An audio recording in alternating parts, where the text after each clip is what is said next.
¿Qué tal? Me da mucho gusto saludarlos en este programa de Asterisco, la revista cultural del Consejo Nacional para la Cultura y las Artes. Bueno, pues hoy en nuestro programa vamos a hacer una reflexión sobre lo que representa la llegada del año 2000 y cómo simboliza una era que se apaga y al mismo tiempo un nuevo ciclo que se abre ante nosotros. El presidente de Conaculta, Rafael Tovar y de Teresa, estará con nosotros en este foro de Asterisco para explicar los objetivos y el alcance del programa Año 2000 del siglo XX al tercer milenio. Les ofreceremos también un reportaje sobre las diferencias y semejanzas del final del primer y del segundo milenio y otros reportajes sobre la exposición dedicada a la política cultural de José Vasconcelos en el Museo Casa Estudio Diego Rivera y Frida Kahlo. Además, contaremos con colaboraciones sobre el fin de siglo de dos destacados intelectuales mexicanos, Carlos Monsiváis y José María Pérez Gay. Todo ello junto a nuestro habitual espacio dedicado a los libros. Queremos compartir todo esto con ustedes. Quédese con nosotros.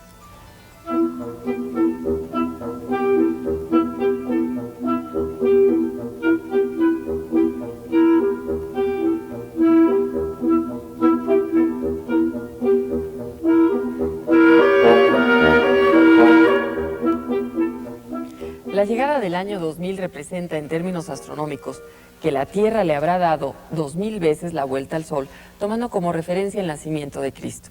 El año 2000 será el que despedirá al siglo XX y también el que recibirá a una nueva era, el tercer milenio.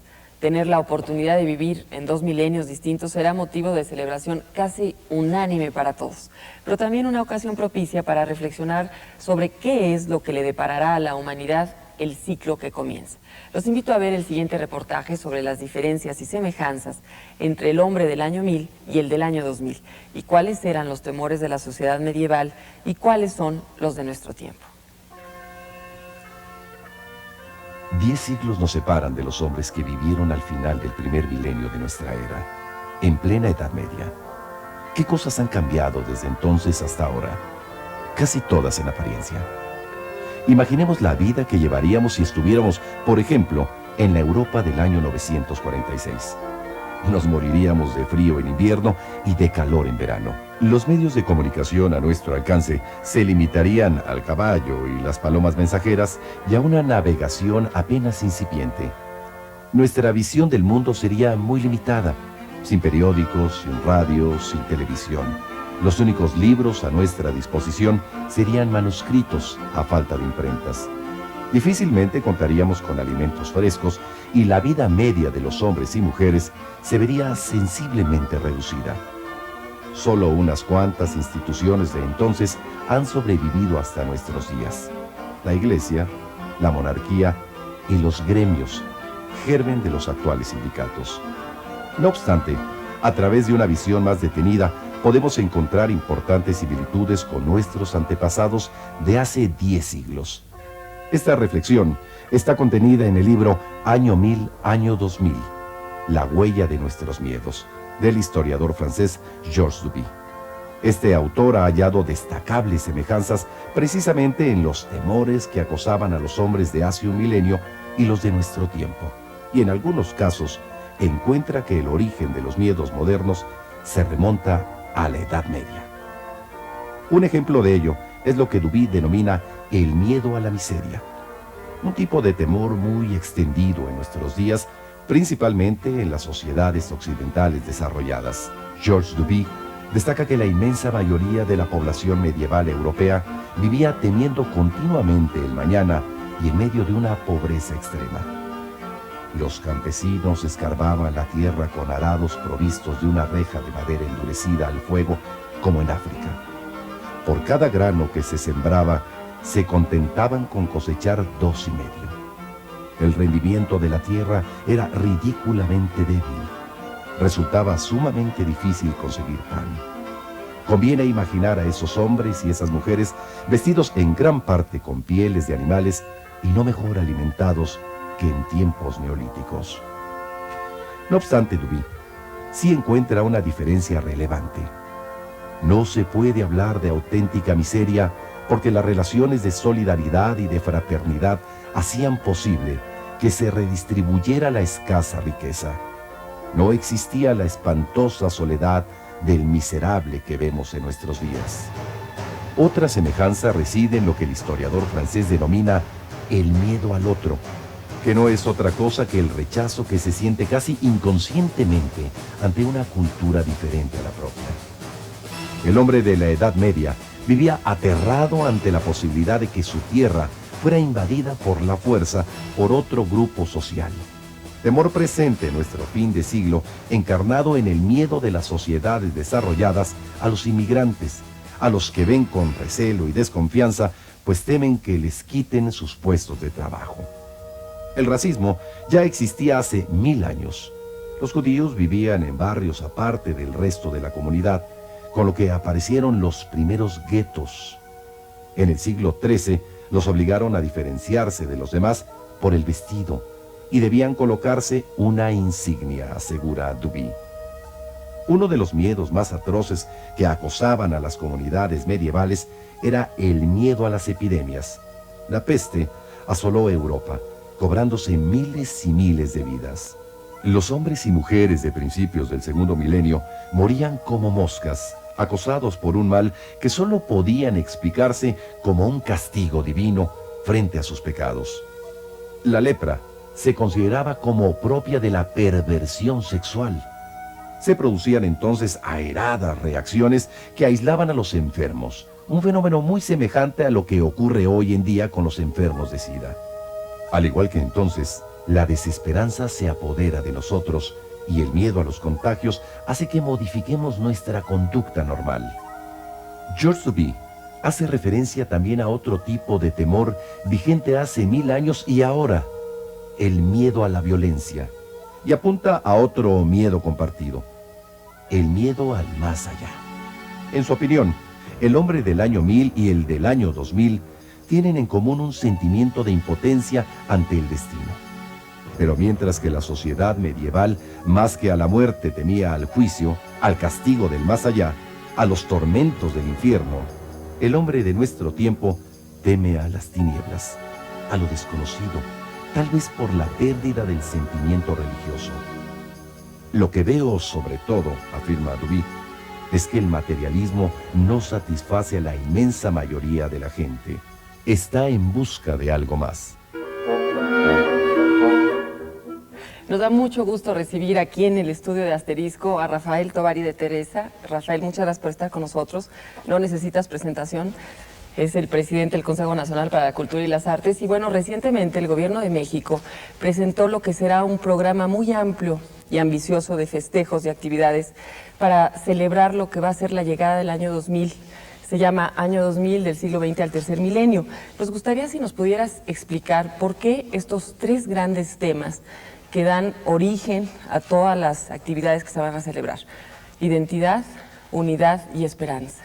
Bueno, mira, el presidente de la República hizo una convocatoria en agosto pasado a fin de que una serie de instituciones públicas elaboraran un programa que tuviera que ver con la celebración de este hecho único que es la llegada de un nuevo milenio. ¿Por qué me referiré a un hecho único? Existen muchos calendarios en la historia. Muchos pueblos tienen diferentes formas de contabilizar su tiempo, para cada uno tiene un significado distinto, pero por primera vez probablemente en la historia universal todos los pueblos coinciden en una fecha, todos los pueblos están intercomunicados y de ahí la importancia de que todos en un momento dado puedan celebrar, puedan tomar conciencia de lo que significa una fecha única, una confluencia digamos, de visión del tiempo. Esta comisión que establece el presidente de México está formada por 13 instituciones y el propósito era elaborar un programa que fuera un detonador para todo el país, donde se convocaran lo mismo gobiernos de los estados, gobiernos municipales, otras instituciones públicas, instituciones privadas, instituciones académicas, instituciones educativas, a la sociedad misma, sí. De tal manera que se encontró que las propuestas que estas 13 instituciones que conformamos la comisión, cuyo secretariado ejecutivo corresponde a Conaculta, coincidieron básicamente en 9 temas. En foros de reflexión, en foros internacionales, en publicaciones, en materiales audiovisuales, en encargo de obra, etcétera, etcétera. Suman un total de alrededor de 800 actividades, entre las cuales destacan, bueno, creo que de una manera tal vez significativa, tal vez por deformación del trabajo mismo, algunas de las culturales, pero eso no significa que no sea igualmente importante hacer una revisión sobre lo que México ha hecho durante el siglo XX. De tal manera que en estos foros, por un lado, pues será lo mismo la construcción democrática del país, que lo mismo la manera en que el país se ha comunicado a través del siglo XX, lo que ha significado la red de carreteras, la red de comunicaciones, en materia de, por ejemplo, de medio ambiente, la conciencia pública que se ha despertado en los últimos años para resguardar nuestro enorme patrimonio cultural. De tal manera, bueno, que confluyen todas estas acciones en un propósito común que yo creo que está contenido en las 3 palabras que tú hace un momento señalabas, y cada una tiene un sentido muy profundo en una fecha como estas, que es identidad, unidad y esperanza. Sí, en esto de la identidad está como una preocupación muy clara por la tradición, por todo lo que es el patrimonio cultural. En la unidad está presente este tema de pluralidad y democracia, y en la esperanza es como esa visión de lo que somos y queremos ser hacia el futuro. Pero ¿cuál es la preocupación central de la reflexión? Porque, como tú mencionabas, hay muchos temas, hay muchas áreas, ¿no?, de reflexión, pero ¿qué es lo que quisieran ustedes que quedara en el recuerdo de la gente después de todas estas actividades que son tan varias, tan amplias, tan plurales, ¿no? Bueno, mira, yo creo que ante todo una participación colectiva. Hay acciones que están encaminadas exactamente a convocar a la sociedad a participar con sus propias iniciativas o sumarse a aquellas que se están proponiendo. Sí. Ahora, cuando hablo yo de identidad, normalmente nosotros pensamos en un término referido al pasado. Finalmente, México tiene una cultura tan enormemente rica, un patrimonio tan enormemente amplio que cuidar, tan solo para citar 200,000 sitios arqueológicos. Tenemos bajo nuestra responsabilidad miles de monumentos históricos, es decir, los comprendidos desde el momento de la conquista al siglo XIX, y toda la enorme riqueza cultural que surge en el siglo XX, y la construcción misma de las instituciones del país, las instituciones que nos gobiernan, que no podemos dejar también de ver que la identidad es un proyecto colectivo hacia futuro. Yo veo la identidad como un vértice entre el arraigo y la trascendencia. Entre el arraigo, ¿qué quiere decir? Nuestro pasado enormemente rico. Y la trascendencia, la voluntad de querer seguir siendo mexicanos, de querer seguir formando parte de una comunidad que es México. Entonces, esta es una ocasión única, creo, para que todos podamos reflexionar y tener acciones que signifiquen esto. De identidad pasamos necesariamente a un tema que es la unidad. Es decir, a todos nos convoca un tema común, un tema noble, un tema abierto, un tema en el que si cada quien tiene una idea del tiempo y una idea del futuro, de su futuro, tiene también una idea de un tiempo colectivo. Ahora, ¿por qué no hay, o tal vez sí lo hay, pero no parece al ver el programa así, que hay un evento que marque el inicio y otro que marque el final? Se convoca a la sociedad civil, sí, a todas las instituciones a participar, pero ¿cómo vamos a saber que empezó y que concluyó? Está la gran fiesta del Zócalo, de la que hablaremos un poquito más ampliamente después, pero ¿por qué se planeó así? Mira, está planeado para que esto empiece alrededor del mes de junio, sea de junio a junio. Sin embargo, es muy arbitrario poner estas fechas y decir con tal fiesta o con tal celebración lo iniciamos y con tal fecha lo terminamos. Yo creo que hay una serie de actividades que pueden marcar esta, digamos, intención de darle un contenido a lo que es el programa y a esta reflexión. Por ejemplo, uno de los programas principales será una campaña de fomento al libro y la lectura. ¿Por qué razón? Porque creo que si algo marca el milenio, y creo que en el caso del milenio en México es muy difícil hablar de eso en una historia tan fragmentada como la nuestra, una historia que a la mitad del milenio está marcada por la conquista y que se interrumpe de alguna manera el desarrollo cultural de pueblos enormemente creativos que al fusionarse con los pueblos europeos que vienen a México crean una nueva cultura, bueno, que es la mestiza y que es la que cotidianamente compartimos todos.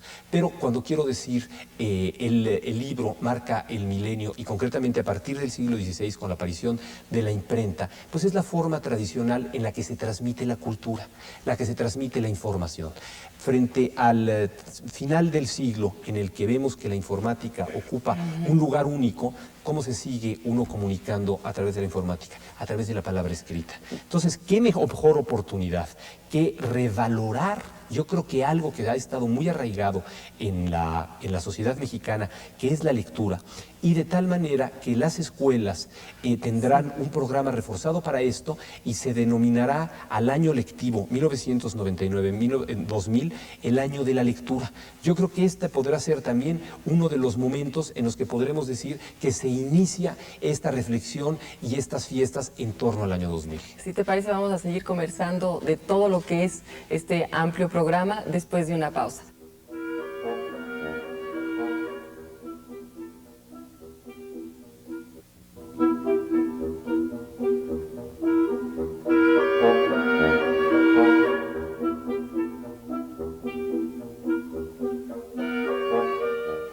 Bueno, pues en compañía de Rafael Tovar y de Teresa, los invito ahora a que escuchemos el comentario que preparó para Asterisco el doctor José María Pérez Gay. El tema es la similitud o las diferencias entre lo que es el fin del siglo XIX y el fin del siglo XX. Vamos a escucharlo.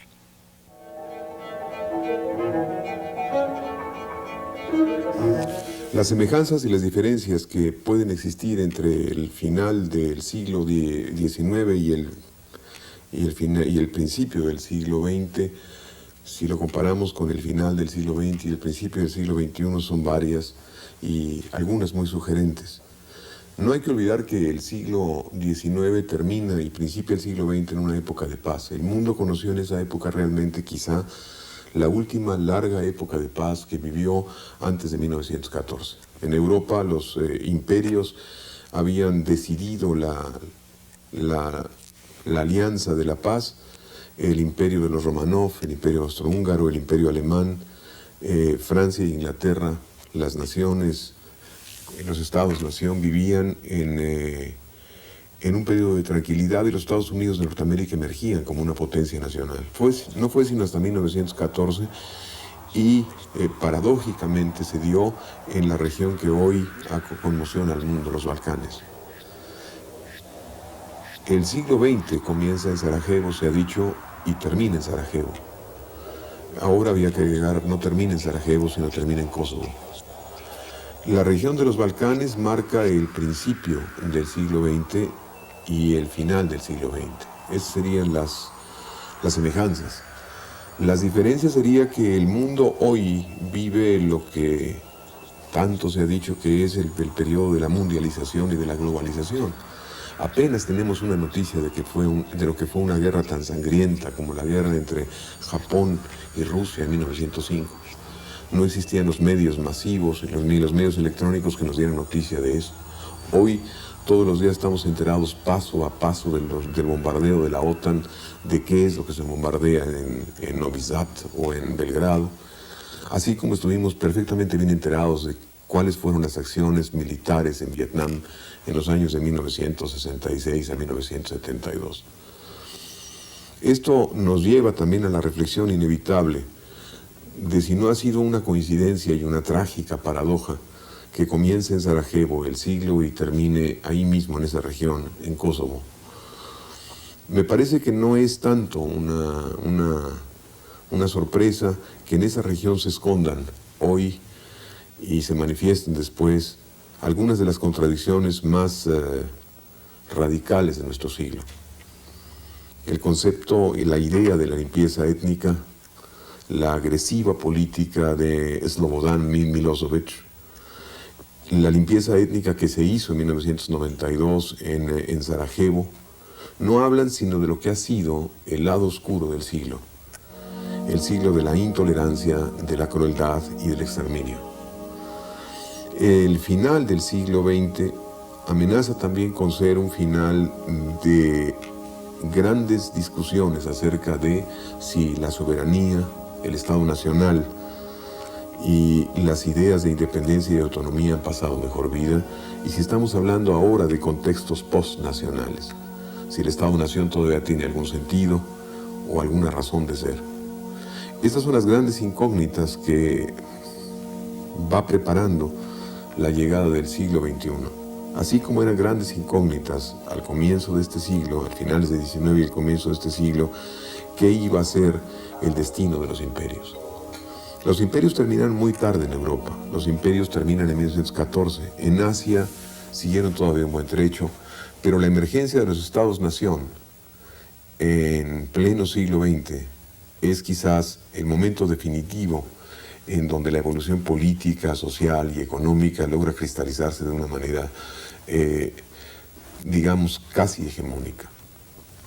Para América Latina, el comienzo del siglo XXI no hace sino recordarnos también que el silencio, el retraso, el silencio y el retraso económico, político y social han sido elementos constituyentes que nos han acompañado a todo lo largo del siglo XIX y comienzos del XX.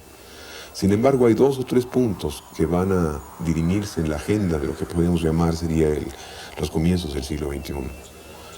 La posibilidad de la convivencia multicultural, la posibilidad de la tolerancia y la posibilidad de que la sociedad civil, como se dice ahora, tenga cada día más un papel de importancia en el desarrollo del discurso político y social del siglo que viene. Si queremos evitar que Sarajevo y Kosovo sean los momentos estelares de lo que ha sido el siglo XX y se trasladen o se traduzcan con el mismo ímpetu al XXI, había que trabajar, creo yo, de una manera sistemática y apasionada por lo que son los derechos humanos, por lo que han venido a significar los derechos humanos y la lucha por el reconocimiento del otro. Si uno no logra hacer que la tolerancia sea una parte de la educación universal, si de una vez por todas aprendemos a respetar a los otros en la misma medida que nos podemos respetar a nosotros mismos. El concepto de limpieza étnica debe ser exterminado en el siglo XXI y los únicos elementos que tenemos para poder exterminarlo y para poder erradicarlo de nuestras vidas es aprender que sin nosotros la vida es imposible. Agradecemos al doctor José María Pérez Gay por su valiosa colaboración para Asterisco y ahora vamos a continuar nuestra charla con Rafael Tovar y de Teresa. Rafael, nos quedamos en el año de la lectura, pero hay muchas otras actividades importantes a destacar. Si te parece, platícanos un poco sobre el contenido y el objetivo de lo que serán estos foros de reflexión nacionales e internacionales. Bueno, mira, en primer lugar, los foros nacionales tendrán que ver con lo que han sido los grandes temas del siglo XX. Y creo que cada una de las dependencias que forma parte de este comité perfectamente tiene los elementos para poder organizar a partir de un foro, mesas redondas, seminarios, etcétera, que hablen de lo que el país ha hecho durante 1900 al año 2000. Un tema que será, yo creo que muy interesante y sobre todo muy rico en términos de reflexión, lo que hemos llamado un programa del estado actual del conocimiento. Yo creo que en ocasiones todos estamos un poco ausentes de tener información de cuál es el avance de la ciencia, el avance de la tecnología, cuál es la avanzada del conocimiento en nuestra propia época. Creo que esto se puede explicar en otros momentos de la historia en la que no había esta interconexión de información, esta posibilidad de que todos podamos saber lo que está ocurriendo al mismo tiempo en otros lugares. De tal manera que hemos pensado en organizar una serie de conferencias magistrales con figuras internacionales de primerísimo nivel, desde premios Nobel en temas científicos, en economía, artistas, en fin, lo que son las figuras que de alguna manera han construido la cultura y el conocimiento del siglo XX. La idea sería tener conferencias magistrales de ellos solos, posteriormente una conferencia con sus pares y posteriormente un encuentro interdisciplinario. Ahora, hay una gran exposición, Así México es. Eterno, Bueno, sí. que se va a inaugurar en el Palacio de Bellas Artes y después estará en el Petit Palais en Francia. ¿Cuál es esa cosmovisión Sí, mira. del México Eterno que están ustedes trabajando? Sí, mira, hay alrededor de 30 exposiciones que va desde los mayas, los etruscos, dibujos de Miguel Ángel, dibujos de Leonardo, los ciclos del tiempo en el México prehispánico, en fin, una variedad de exposiciones, tanto de arte mexicano como de arte universal. Pero la exposición principal empezará en el Palacio de Bellas Artes en los primeros días de diciembre y posteriormente, como tú decías, irá a París. Es una exposición que se llama México Eterno, que tiene como propósito mostrar el contrapunto y el diálogo que los distintos momentos del arte mexicano han tenido. Creo que no nos podemos explicar a los artistas contemporáneos sin entender lo que es el arte prehispánico, sin lo que es el arte de la época del virreinato. De tal manera que no será una exposición cronológica como se hizo con la exposición de Esplendores de 30 siglos, sino será una exposición en la que confluyan sobre ciertos núcleos temáticos, núcleos permanentes en la historia del arte mexicano, en los distintos momentos de nuestra historia. Creo que esto contribuirá enormemente a ver la cultura mexicana como una unidad en su integridad, independientemente de los momentos que la hayan significado, y con otra característica, no como una cultura producida únicamente en nuestro país, sino siempre nuestro país ha mantenido un diálogo con el exterior. Ese diálogo con el exterior también estará reflejado. Ahora, ¿qué vamos a mostrar en el Alma de México? Porque está muy integrada la participación de los medios, de todo lo que es todo este. Creo que otro de los programas fundamentales será la de una serie de programas, concretamente una serie televisiva en la que estamos viendo la participación de distintas cadenas televisivas nacionales e internacionales, que se llama El Alma de México, que tiene como propósito tener una visión del conjunto de la cultura mexicana. Esto no existe. Esto creo que no hay precedente. Sería la primera serie que en alrededor de 13 horas, 13 programas, pudiéramos dar este conjunto y este desarrollo, esta continuidad, de alguna manera, continuidad y ruptura de la cultura literatura, mexicana. gastronomía, todo, literatura, arte. gastronomía, arte, vida cotidiana, etcétera. Sería totalmente absurdo pensar en hacer algo que tenga que ver con el siglo XX al tercer milenio sin que tomara como uno de sus focos centrales un programa masivo que podrá estar a disposición de la población a partir del próximo año. Ahora, hay algo que me pareció muy bonito también, como todo lo demás, lo que se llama memoria de bronce. Esta participación de la gente en sus propias comunidades, en sus calles incluso, para definir un lugar y con una placa de bronce darle otra importancia a nivel cultural. Mira, en primer lugar, quisiera darte un antecedente. Este es un programa que no tiene asignado un presupuesto especial. Sí. Las indicaciones que tuvimos para este programa es que cada institución con sus propios recursos va a llevar a cabo las acciones a las que se ha comprometido.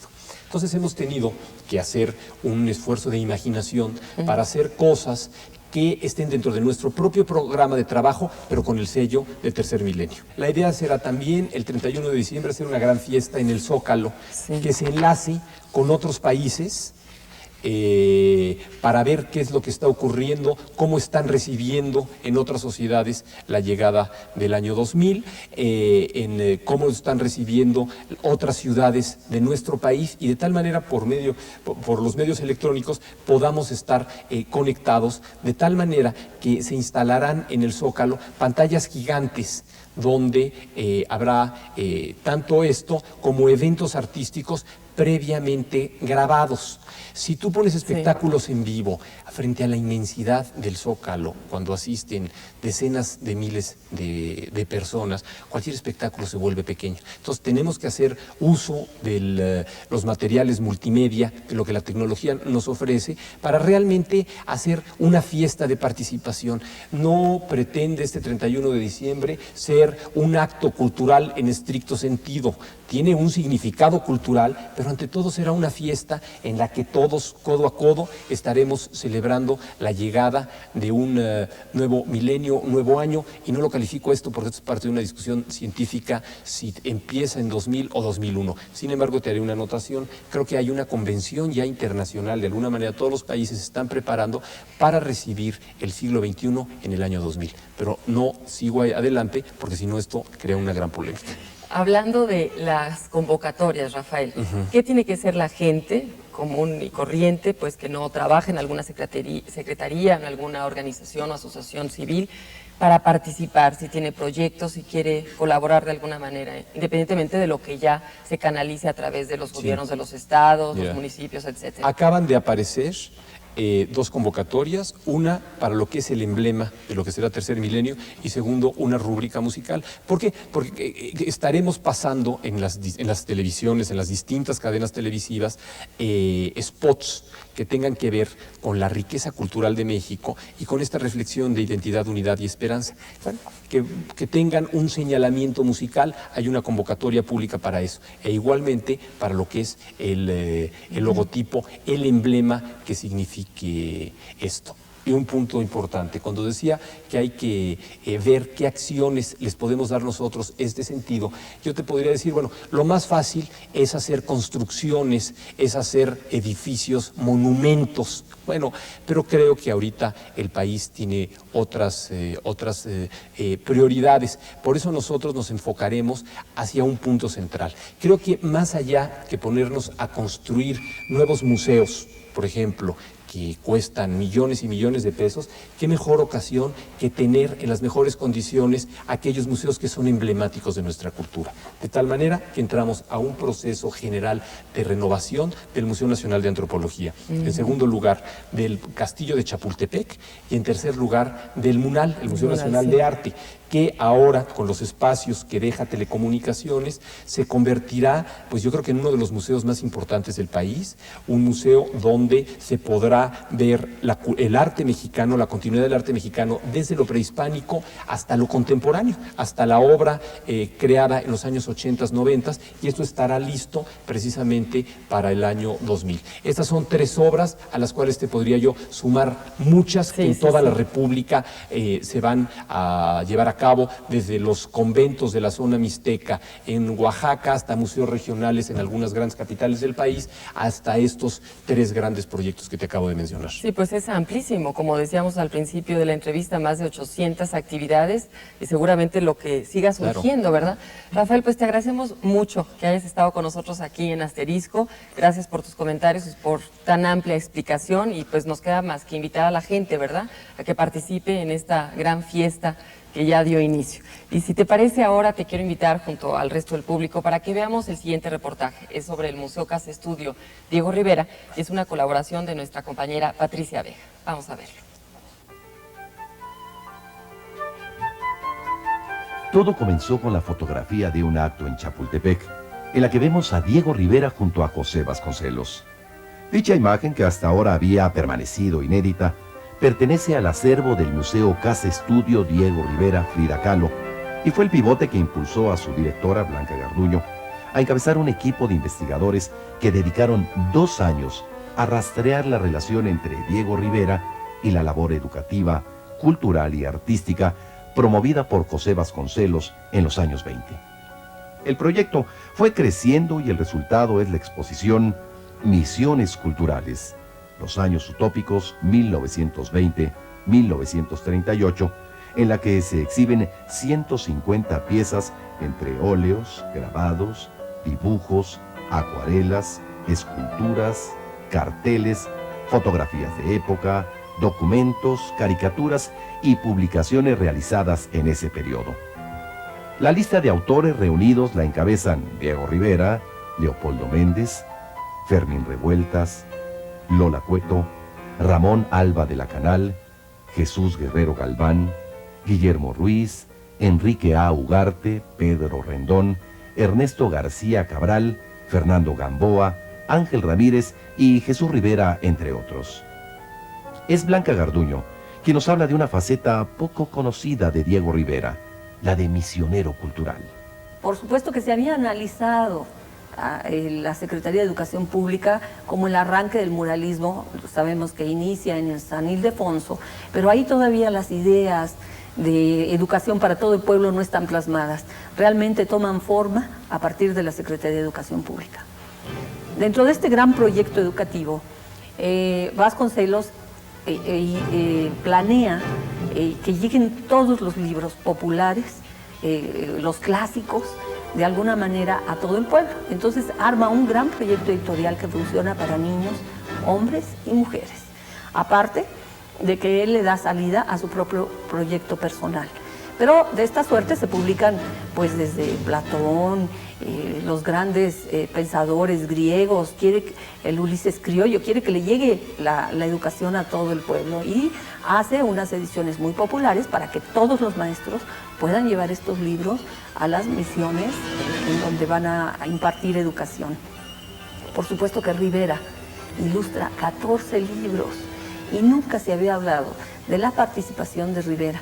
Este es un tema nuevo, es una manera de hacer una relectura, de retomar el papel de Diego Rivera. Y hace 150 dibujos que están en exhibición, que ilustran la Liga de Comunidades Agrarias en Tamaulipas. Esto es, nos muestra las cajas de ahorro, la biblioteca del pueblo, la biblioteca para los niños en las comunidades más apartadas, para los adultos también.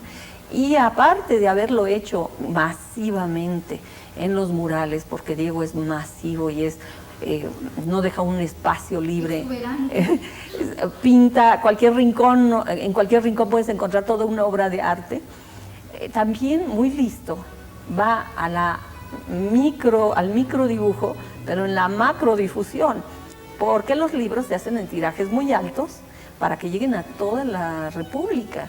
Entonces Rivera ilustra desde el clásico libro de Velázquez Andrade, en donde dice Fermín lee, o esos libros en los que quizá todavía te tocó Mi mamá me mima, ese oso se asoma. Diego Rivera ilustró ese tipo de libros en donde fonéticamente ibas ayudando a la educación. Justamente, perdón que te interrumpa, uno de los aspectos que se me hacen más atractivos de la exposición es que muchas veces se ha hablado del Vasconcelos ideólogo, por ejemplo, de todo este proyecto de las misiones culturales, pero pocas veces se ha abordado el aspecto artístico, digamos, con los actores, los participantes. Así es. Hay 14 maestros que logramos reunir en este proyecto, en donde no solo Diego Rivera, sino también Alba de la Canal, León Placarte, Enrique Ugarte, en fin, una serie de artistas se suman a este proyecto, y el que no ilustra libros construye muñecos para el Teatro Viñol, en donde a través de funciones, de orfeones, del teatro, de la danza, de la música, haces que la gente se acerque a ti. Da miedo estos extranjeros, estos extraños que lleguen a tu tierra y se metan a tu vida. ¿De qué manera podías acercarse? Entonces construyen una serie de escenografías, de muñecos, de bailes, y así a través de la parte educativa del Teatro Viñol, pues les dan clase de higiene. Uno de los retos que enfrentó el equipo de trabajo fue el localizar las obras en archivos y colecciones particulares. José Luis Pedrosa nos habla sobre cómo trabajó el equipo de investigación, integrado por el propio Pedrosa, Laura González Matute, Antonieta Linares y el investigador externo Mario Morales Mora. Trabajamos colectivamente, unos nos íbamos al archivo de CEP, otros nos quedábamos buscando fuentes bibliográficas, otros buscábamos colecciones.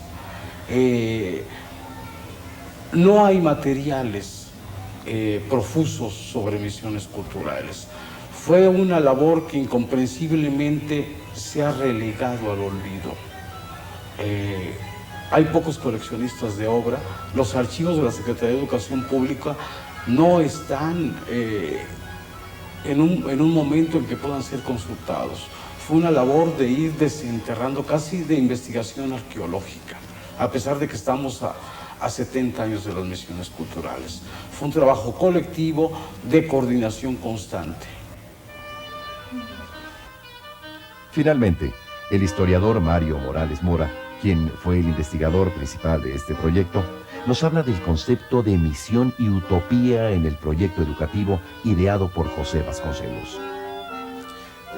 Las misiones culturales es un sueño de alguna manera utópico en José Vasconcelos, quien ahora está cumpliendo 40 años de su fallecimiento y ha sido poco reconocido, poco recordado en nuestro país. Y es justamente él quien no lo inventa. Él simplemente recupera algo que para un hombre con una visión religiosa como la había tenido él, recupera aquella idea de las misiones del siglo XVI. Los evangelizadores, no solamente eso, la recién creada Secretaría de Educación Pública, una de las primeras cosas que hace es mandar pintar los retratos de estos misioneros fundamentales en el siglo XVI.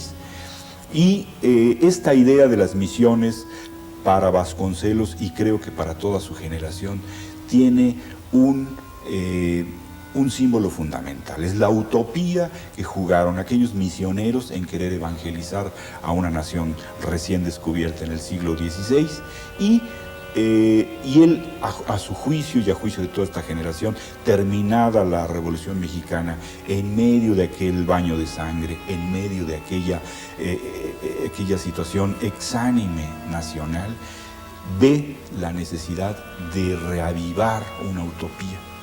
Entonces las misiones culturales, ya como un programa de desarrollo de la comunidad, ya como una revolución cultural creada por la recién creada Secretaría de Educación Pública, pues se lanza como un proyecto utópico, una nueva utopía. Vasconcelos, como un segundo Tomás Moro, siento que así se identificaba él, se está viendo en esas misiones lanzar aquel proyecto, y esto es lo que nos explica también un poco por qué la idea de utopía. La exposición Misiones Culturales, los años utópicos 1920-1938, permanecerá abierta al público en el Museo Casa Estudio Diego Rivera y Frida Kahlo, ubicado en Altavista, San Ángel, hasta el próximo 30 de mayo.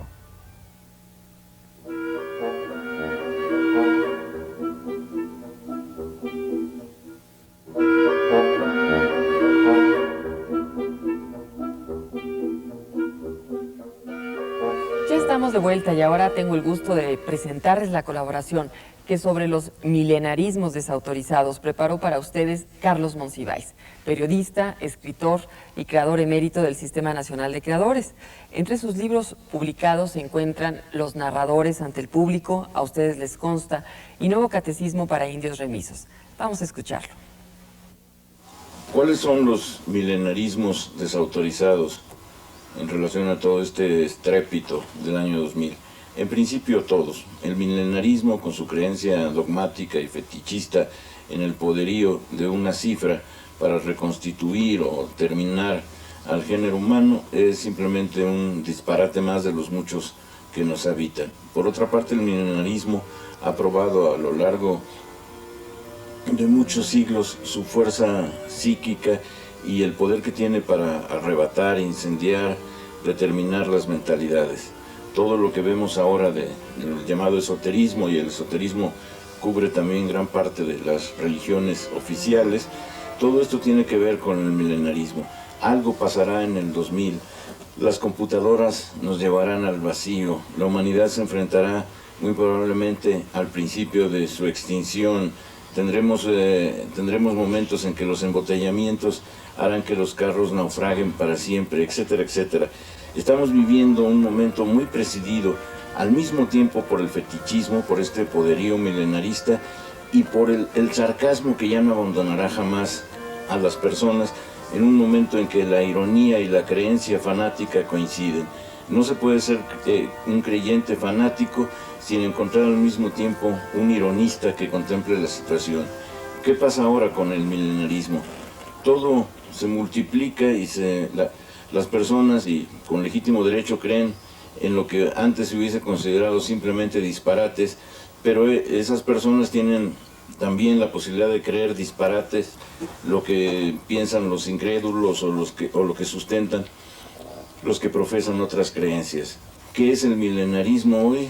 La creencia en que en el año 2000 el mundo será distinto, que entraremos a otro periodo, que muy probablemente sea el periodo final, pero es también la creencia en que la automatización, la computarización y todo el mundo de la electrónica y las realidades virtuales le permitirán a la humanidad el descanso del trabajo, pero es también la creencia de que el fin del trabajo será la profecía más dramática en el momento en que se cumpla del milenio.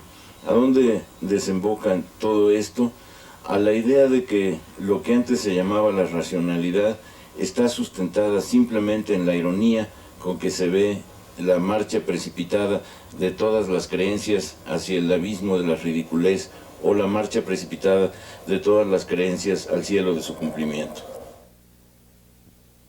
Antes de despedirnos, los invito a que veamos nuestro espacio dedicado a los libros, que como siempre conduce Claudia Hernández de Valle Arizpe. Con ella los dejo. Clásicos para hoy es una colección de la Dirección General de Publicaciones de Conaculta que ofrece un panorama amplio de la mejor literatura universal. Entre los títulos más recientes están, por ejemplo, El salvaje y otros cuentos de Horacio Quiroga y Una partida de ajedrez de Stefan Zweig. Hoy me quiero ocupar de uno de estos títulos recientes. Se trata de La mágica oscuridad, cuentos alemanes. La selección y la traducción son de María Luisa Herlt y de Alberto Cue. Este último hace también la presentación de este volumen, donde se detiene en algunos aspectos del romanticismo alemán, pero también en cada uno de los autores y de los cuentos seleccionados. De entre estos cuentos, sin duda el más conocido es La serpiente verde de Goethe, escrito en 1795. La serpiente verde, en su concepto, se acerca más que a una sinfonía, a una ópera. Es tan simbólica como grandioso, tan musical como rico en una imaginación que se resuelve también en una amplia gama de espectros visuales en constante movimiento. Es un cuento donde el hombre y la divinidad se tocan. Una serpiente que se come el oro para llenarse de luz y que se convierte en el puente que hace posible el tránsito de hombres y animales sobre el agua. Es símbolo no solo de la belleza, sino también del sacrificio. La serpiente verde, dice Alberto Cue, es de una especial significación política, porque trataba de resolver una serie de problemas a los que se enfrentaba el pueblo alemán a fines de siglo y con vistas al advenimiento de un siglo que anunciaba profundas transformaciones. Lo cierto es que algunos pasajes de esta historia nos recuerdan la vigencia del romanticismo como corriente estética y del pensamiento en este fin de milenio. Me refiero, por ejemplo, a la carga simbólica que puede tener la luz. Goethe escribe: en ese momento, la luz del sol naciente apareció en la cúspide de la cúpula. Volaba el ave en lo alto de la cúpula y con el espejo captó la luz del sol y la reflejó sobre el grupo.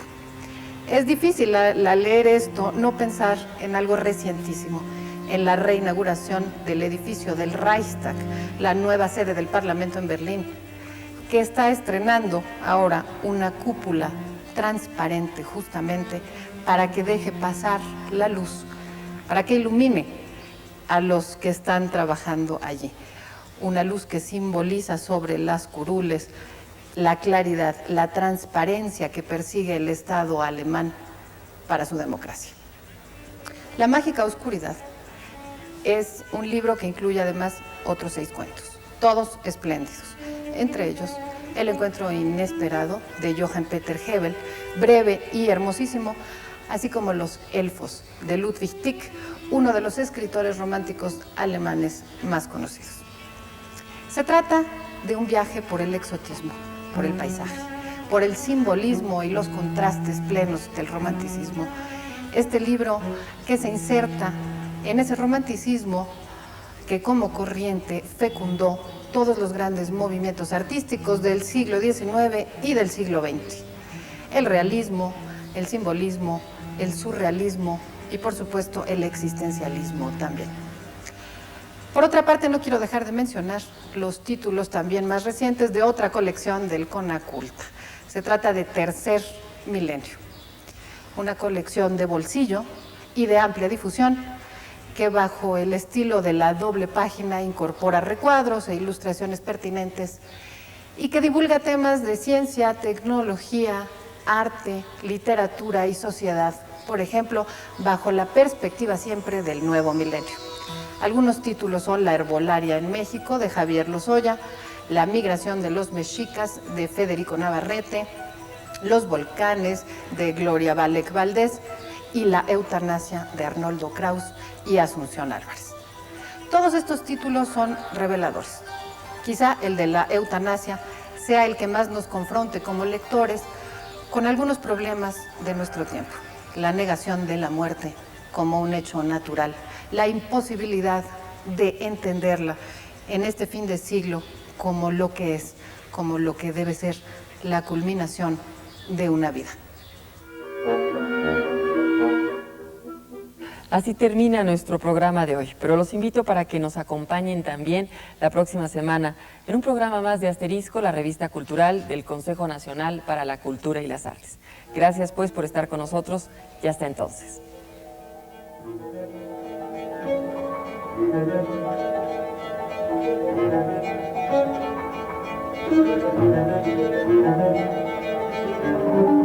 Thank you.